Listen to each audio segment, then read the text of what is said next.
Okay, again, I'm making the same sides. My salads, and some mashed potatoes, but I'm gonna add a little something else today. Okay, I'm just gonna do this quick. I already washed my carrot.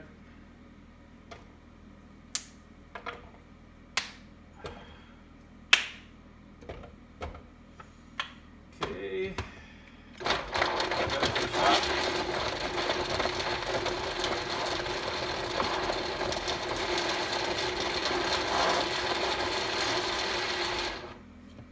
Okay, that's chopped. Some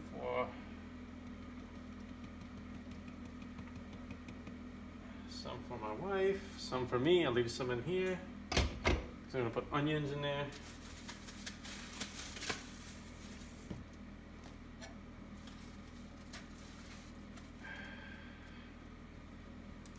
Cut some onion. There we go. Probably has to be quartered.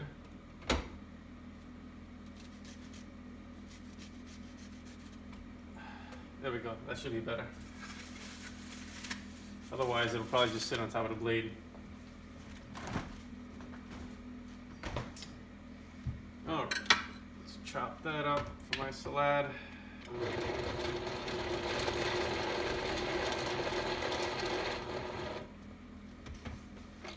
Oh, nice coarse chop today, I like that. All right, that is the sound of my fish being done in the air fryer. Just get whatever I can out of it. Yeah. Like I said, the rest of it I leave in there for the mashed potatoes. Okay. So, I've already heated my mashed potatoes, or my whole potatoes. Right there, steaming hot. We dump this water.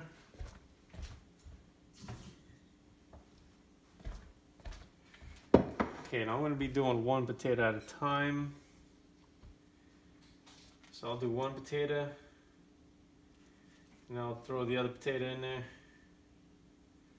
Ooh, that's hot. Oh no, I lost part of my potato. That was my fault. I am a kitchen klutz. Well, that's okay, just throw it in the trash. I can be a kitchen klutz sometimes. Trying to do things quick.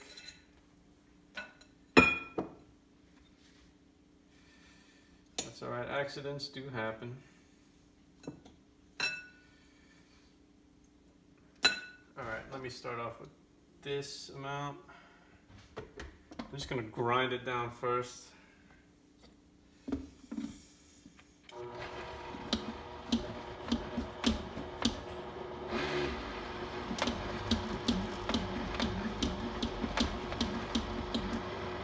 Okay, now I can take the other half,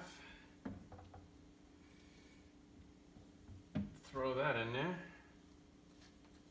and then I'm going to add my spices. This is the McCormick chicken seasoning I used last time. That should be good enough. Cayenne pepper for spice.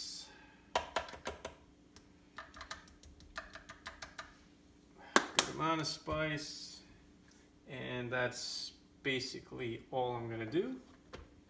No, I know what I'm gonna do. How about a little bit of cheese? Now, you see I use a scale all the time because I always track what I eat. So, here we go, we're going to put about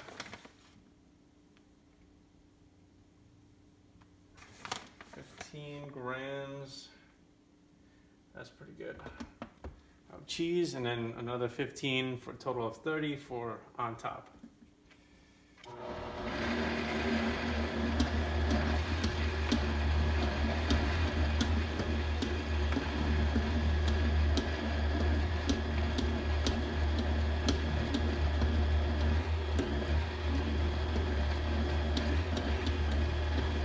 making sure all the cheese is incorporated. I think we are good there. Look at that. You can't tell there's cheese in there. Oh my gosh, that's so good. So good. This will probably be more of a challenge to clean, but that's okay. A little bit more of a challenge to clean, but it'll be all right. So I'm going to take that, put that to the side, put approximately half on my plate here.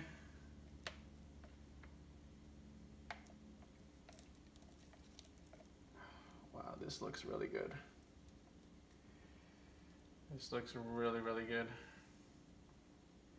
This looks like something you get at a restaurant, there's no lie.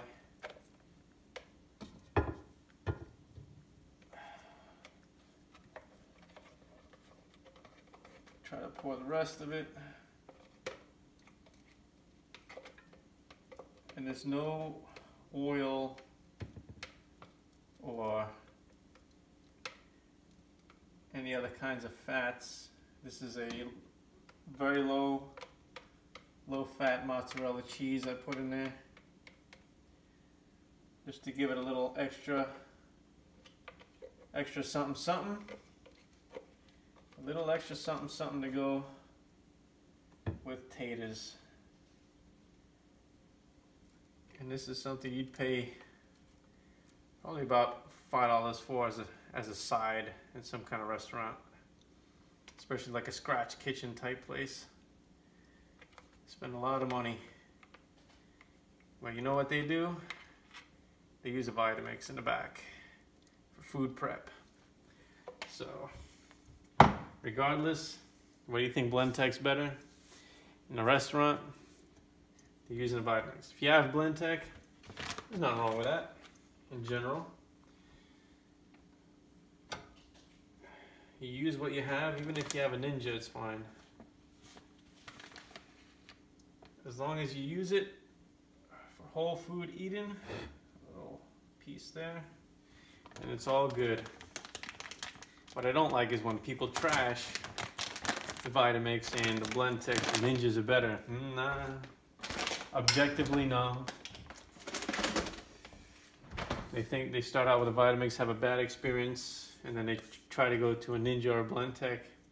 They just end up in even more disappointment. This problem's it's not the Vitamix, it's the owner.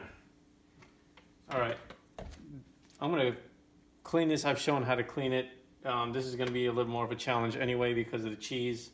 So I'm just gonna show that separately.